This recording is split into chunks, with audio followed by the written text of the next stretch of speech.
Madness. Madness. I mean real madness. My body's composition is determined by my genes. Hey, eyes up here. Inside the Dating Mind.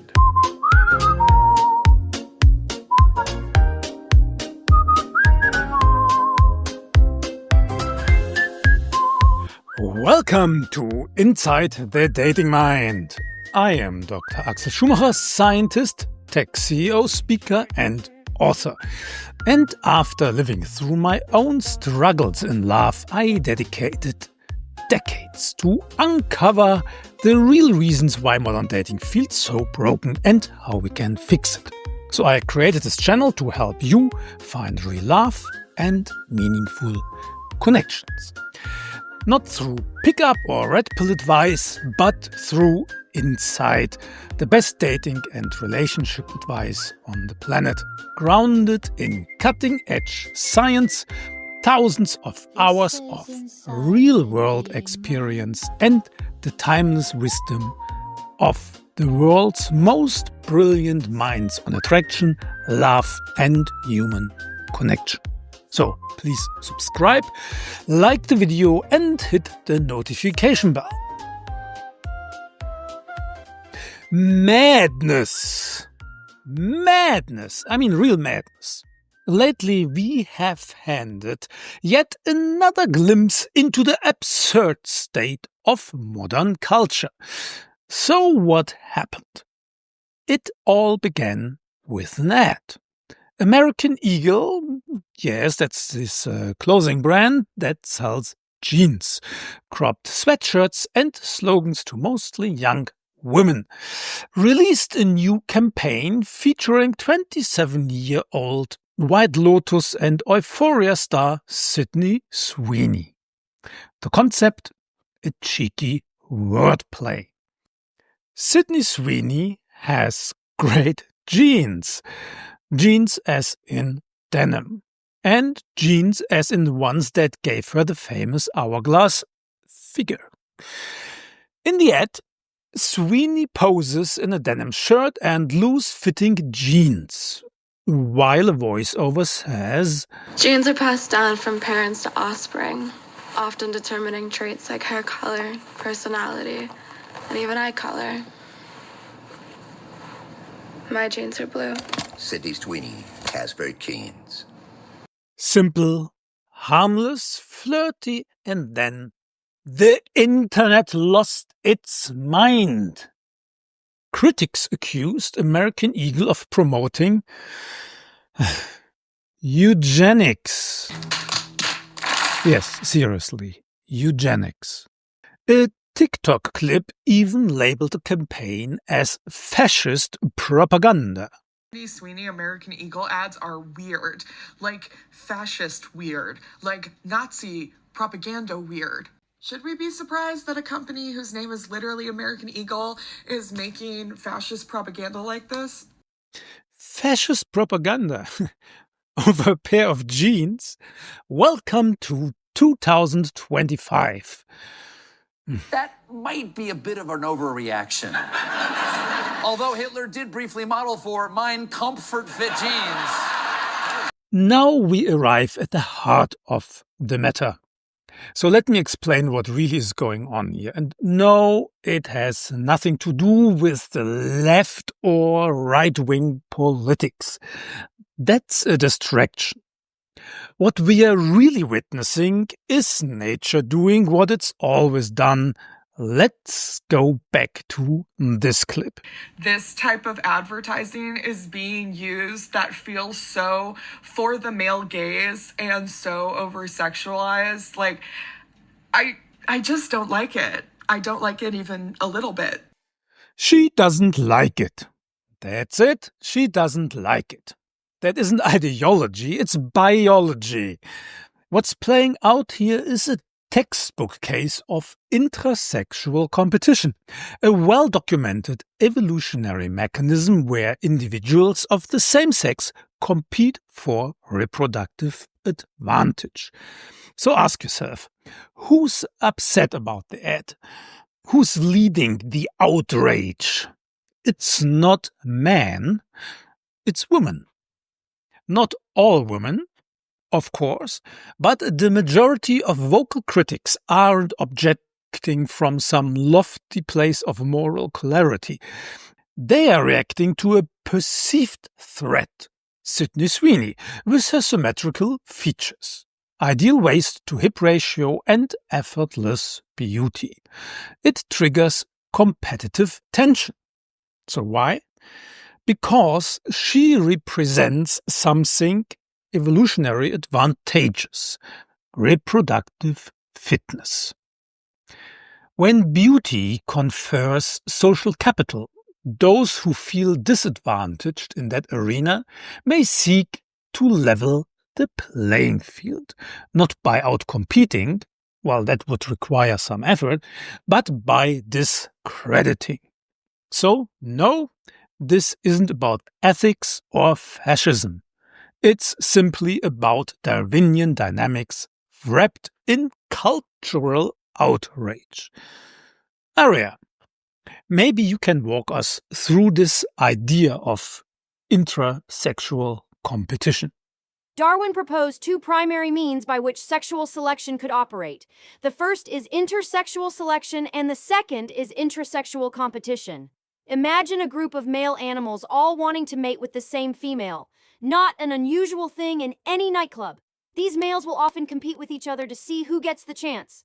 The competition can take many forms: fighting, showing off physical traits, or even sabotaging rivals. The male who wins this competition is the one who gets to pass on his genes by mating with the female. In the animal kingdom, it's often a physical showdown. Antlers, claws, brute strength. In humans, it's subtler, but no less fierce. From gym flexing to Rolex flashing, witty banter to philosophical name drops, men jostle for position. On the pool deck, in boardrooms, even in the cheese aisle. This isn't about survival. It's about reproductive advantage. Traits that give a male an edge, muscles, humor, confidence, persist across generations. Not because they help him live longer, but because they help him get chosen. Intrasexual competition isn't limited to men. Women are just as engaged, though their tactics differ. While men lead towards direct physical displays, women tend to specialize in psychological warfare. Subtle, deniable, and often more effective. So, from sharing damaging gossip to strategic outfit critiques or excluding a rival from the friend group, these behaviors serve one goal: reducing a competitor's mating value without direct confrontation. Research by Marianne Fisher shows this intensifies during peak fertility. When reproductive opportunity is highest, so is rivalry.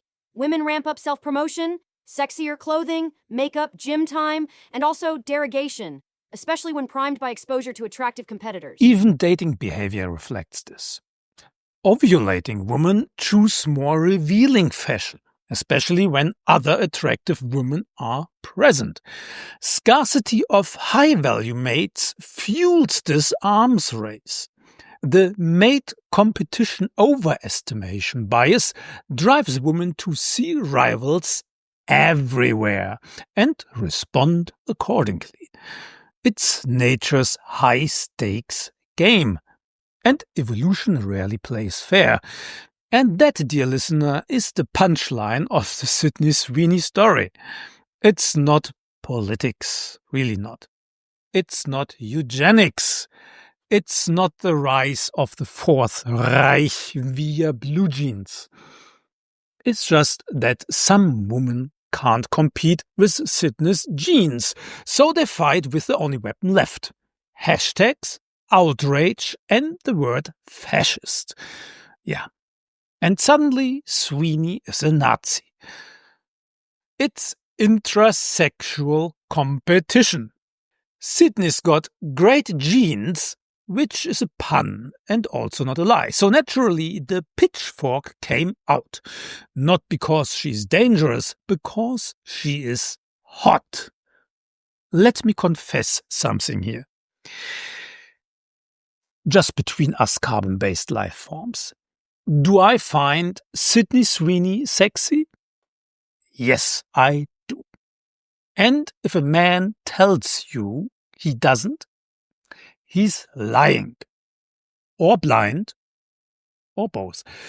Or trying really hard not to sleep on the couch this evening. Many people say Sydney Sweeney is the sexiest woman alive. Let's look at the data. Bust 89 centimeters, waist 61 centimeters, and hips 86 centimeters. That gives her a waist-to-hip ratio of 0.71. Biologically speaking, that's not just attractive, it's nearly optimal. A waist-to-hip ratio of around 0.7 in women has long been regarded as the ideal.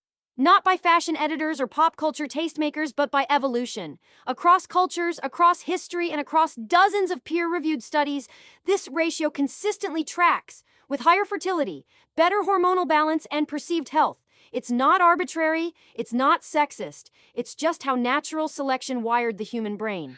So, when people respond strongly to a figure like Sweeney's, it's not objectification, it's recognition.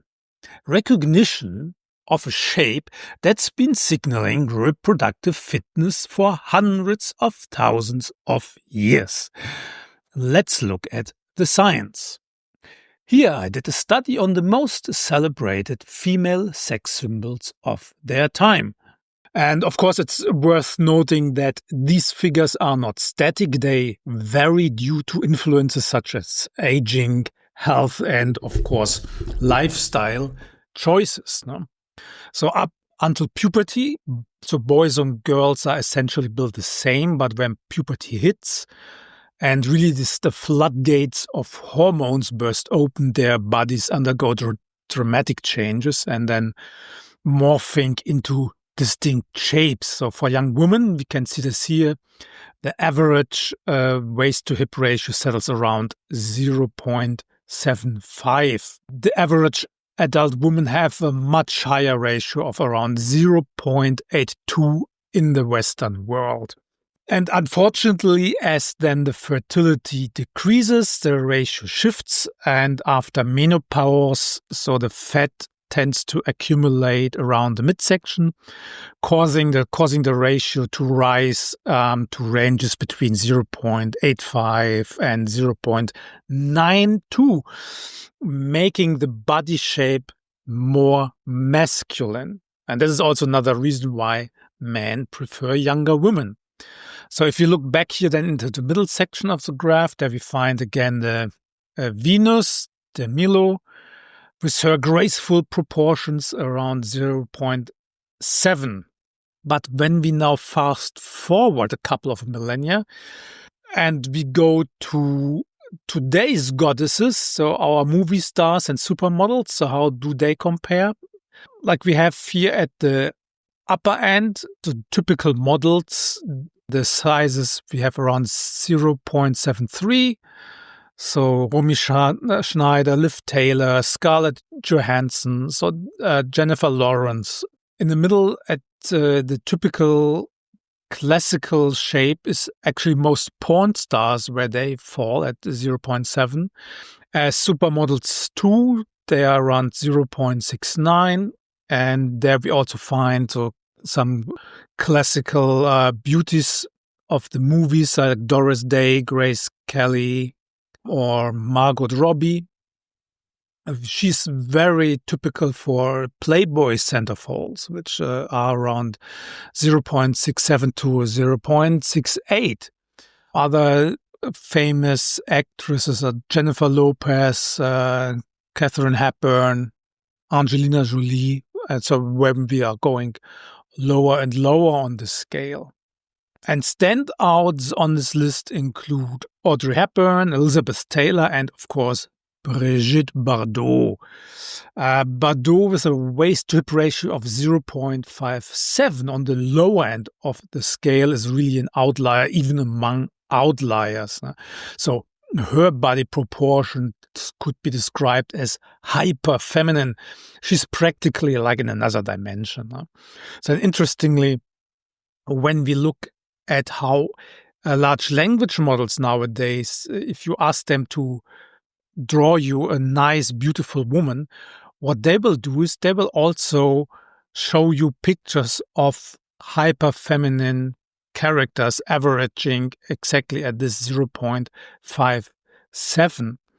This is interesting because it underscores one fundamental truth. So our reactions are anything but random. They are biological patterns. They are predictable.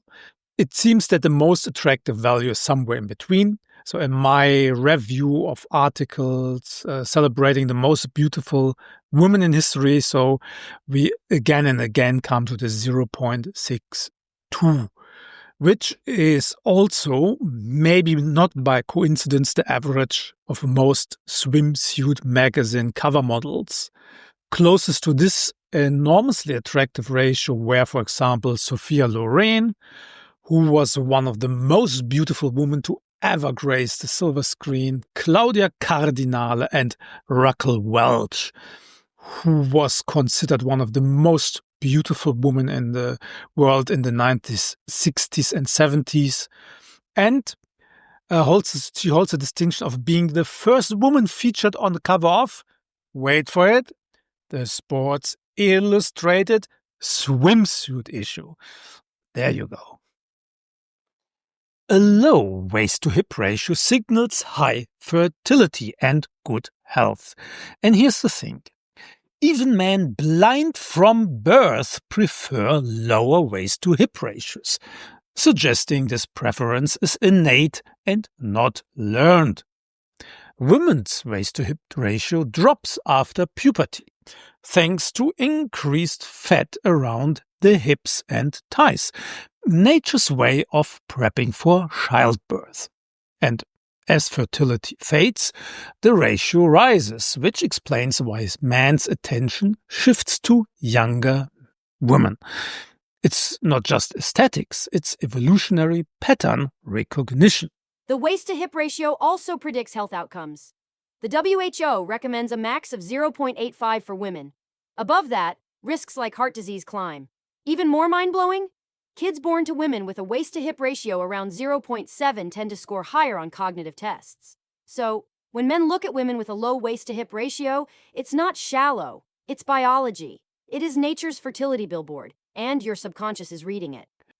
For millennia, the Venus de Milo represented the classical ideal, with the waist-to-hip ratio of 0.7.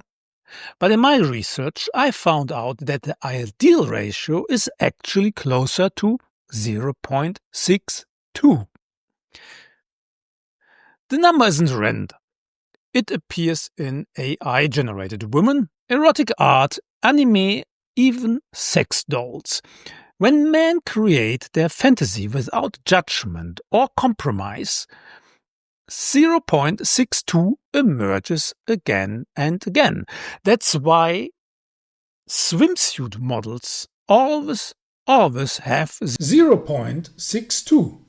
It aligns with the golden ratio, 0.618, a pattern embedded in nature and in architecture.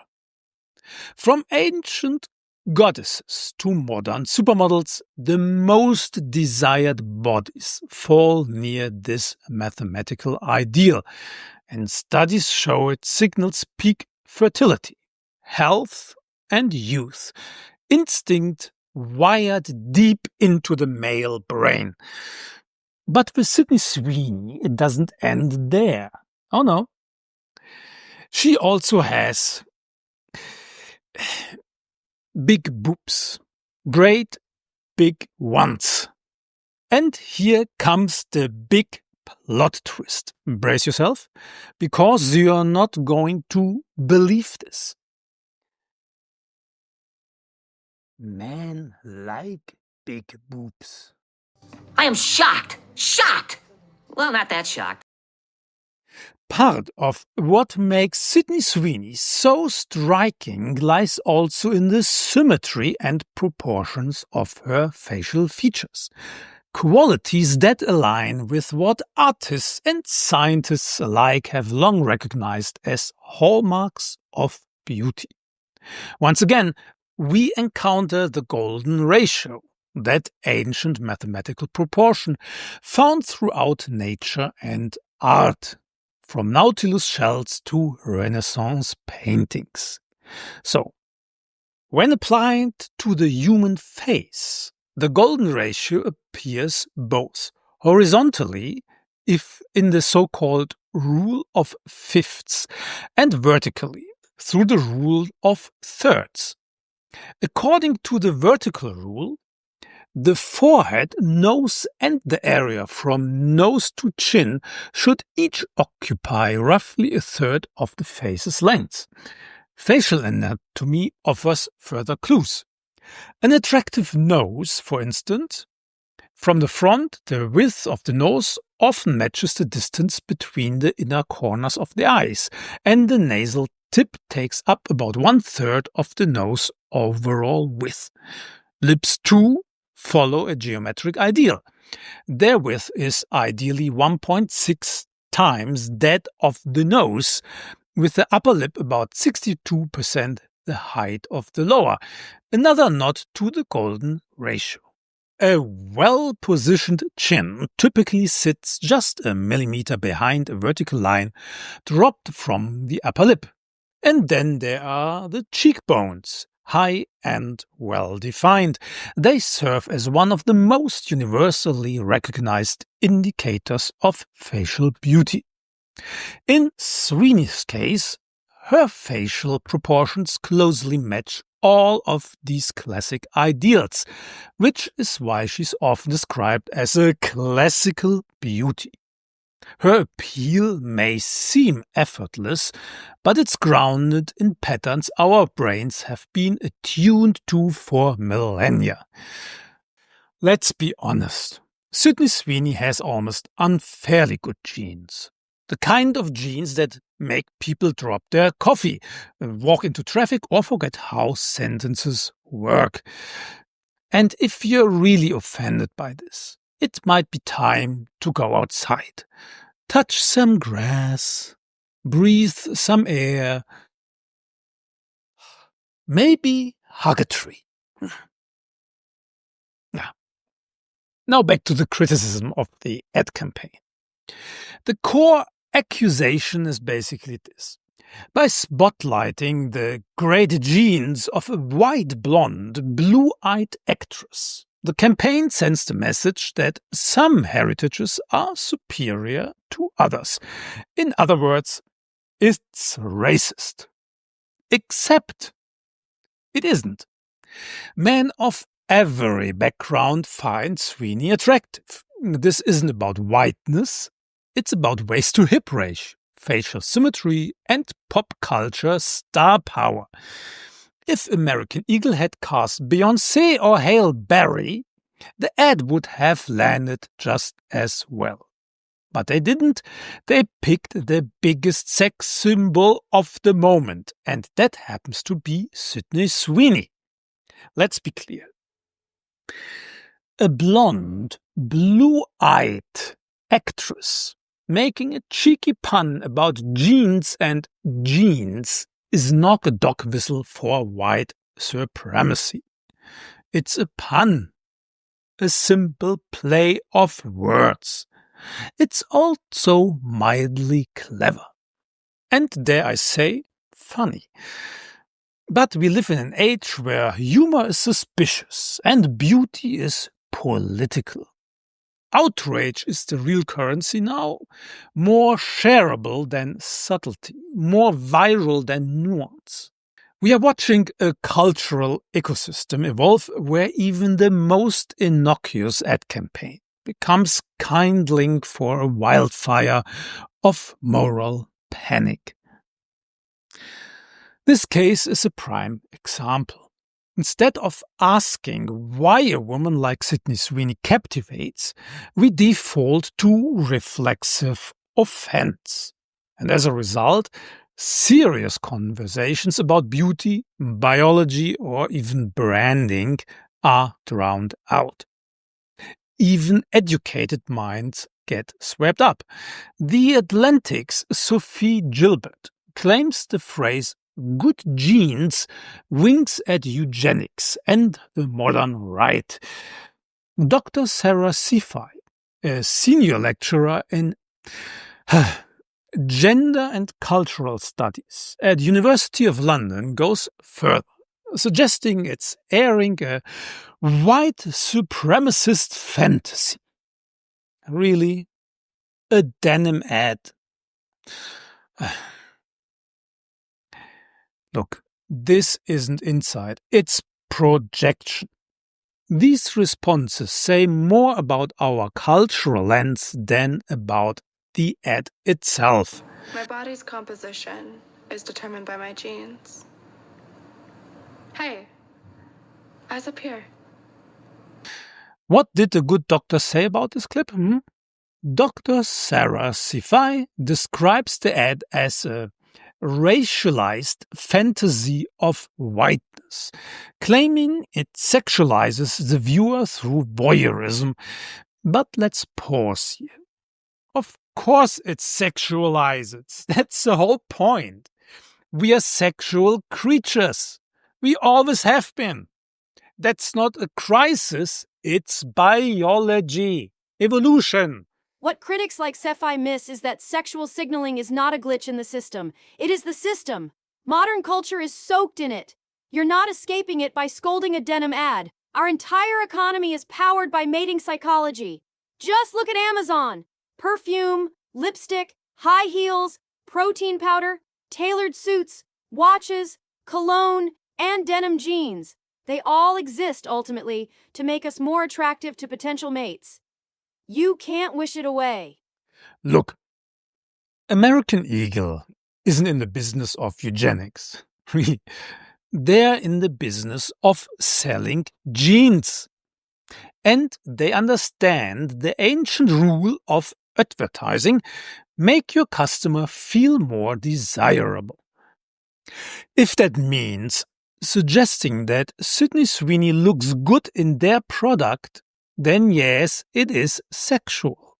But it's also clever, because it works. Outrage conveniently works too. It all feels like it was cooked up in a conference room to provoke maximum controversy, one critic said. Perhaps. But provocation is part of marketing, and it's working. American Eagle stock jumped nearly 18% since the campaign launched. Let's not pretend this is about Nazis or political ideology. It's about what it's always been about: beauty, desire, and attention. Yes, the far right certainly clings to regressive gender roles. But the far left, they're at war with beauty itself. Postmodernism gave us a culture where aesthetic value is suspect. And now wokeness doubles down, treating attraction as oppression and biology as bigotry. That's how we work now. And it's time we called that what it is: denialism dressed up as virtue. We need to celebrate beauty. Beauty is nothing to shame. The opposite is true. I argue we need to rediscover beauty. Beauty isn't decoration. It's not even optional. It's a compass, a deep and biological signal etched into our nervous system. It steers desire, evokes awe, and shapes how we see each other and ourselves. You can't unsee beauty. It burns itself into our memory and quietly influences every romantic decision you make. Our first encounters with beauty. Remember those early crushes. That unforgettable glance leave a blueprint. They shape what we are drawn to and what we chase, often for the rest of our lives. And that's not shallow, that's human. Beauty moves us, haunts us, inspires us. But it also demands something rare in this age: attention. We live in a time that's hostile to beauty. Cities are sterile. Art has grown cynical. We have traded passion for efficacy and romance for convenience. But the result isn't freedom. It's boredom. And if you can learn to see beauty again, I mean real, natural, imperfect, breathtaking beauty, you gain an edge, a secret weapon. Why? Because beauty shapes behavior. It inspires confidence, opens doors, starts conversations, and deepens connection. People listen more, engage more, trust more. And here's the twist. Beauty isn't just something you find. It's something you create through kindness, curiosity, self-respect, and attention to your world. The more you notice beauty, the more beautiful you become. Trust me on this. In a world that's losing its sense of wonder, dare to be someone who still sees it. Cultivate beauty in your life. Live it. Wear it. Share it. Because beauty is wonderful. I mean, truly wonderful.